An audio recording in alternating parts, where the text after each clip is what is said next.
welcome back. Welcome back to a Thirsty Thursday edition of Liquid Lunch on Newsmax TV. I'm thirsty, but I'm not drinking today. I'm eating as much candy as possible. I'm joined by You're not Frankie drinking Morano. the whole day, or just not during the show? Liquid Lunch. Many people have been saying that it's one of the more unique things about the show, that we make believe we're drinking and we wave around, bottles of alcohol and ring bells and all that other good stuff. But the question remains, the one main question everyone asks me: are you guys really drinking? Really? Everyone asks me that. It's like the main thing everyone wants Well, to know. since you're not drinking, are you going back to Staten Island after the show? Can I get a ride home? Well, I thought like a month ago you did some frankly speaking about how you're not accepting rides from people anymore because then you have to talk to them in the car Well, and you'd rather here's what sleep on the bus, Here's and what now you happened. want to ride and you don't want to talk to me at the same time. Right. You Well, think I forget no, this stuff? I'm not would drinking. Listen, I would rather sleep on the bus, but here's my issue. My car got towed, so I actually need a ride to the tow pound. Oh, And very so interesting. the bus doesn't Yes, conveniently I take will me. take you. And I want to remind you, for those of you who do not tune in to Frank's radio show, heard here in New York on AM 970, You're The missing Answer. out. On Election Day this year, just this past November, that was last year, right? November 2018. Yeah, November 2018. 13 months ago. Frank went to, a post-election event and maybe were drinking then, I guess. was drinking, yeah. And he lost his car. That's true. When he came out, he couldn't find his car. He searched for an hour, No. couldn't find it, or Several 2 hours, hours, several hours, called the cops, all this other stuff. My yarmulke's falling off. Put it back on. Sorry.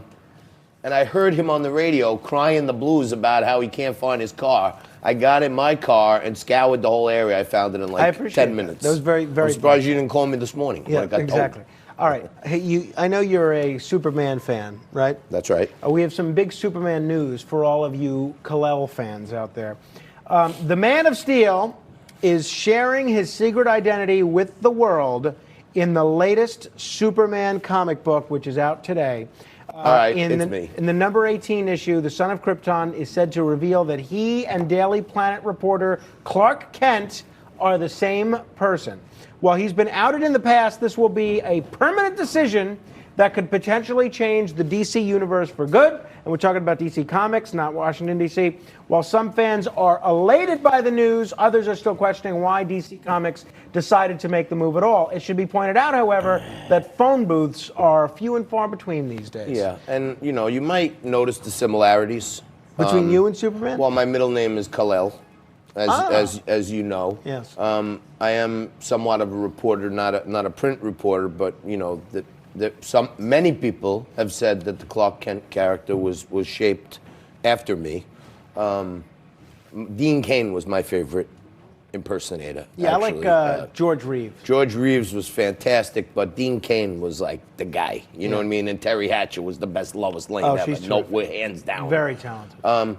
But yeah, I may reveal something to the audience at some point about my connections to Superman and my original place of birth, Krypton. Wow. A little later in the show. Okay. But I know we also have some kryptonite coming in here today, and Seth Levinson, so that might paralyze me a little bit when he starts spewing off all this Democratic talking points. But what are you looking at the board for? I don't know why you're looking at the board. Scott Levinson. Or Seth Denson, not knowing who you were talking about. Oh. So we'll save it for your correction later. All right. I'm trying. On a serious note, John, we have the sheriff addressing the press. This was just yesterday after the shooting in Pensacola, Florida. This is what he said. As the mayor said, I want to assure our community that the threat has been negated. Did it freeze? All right. The threat has been negated in Jersey City, but the threat to Jews and the rise of anti-Semitism in this country around the world is not negated at all. It's actually growing every single day. Yeah, well, you didn't get to see the full clip there, but the sheriff actually took aim at Mitch McConnell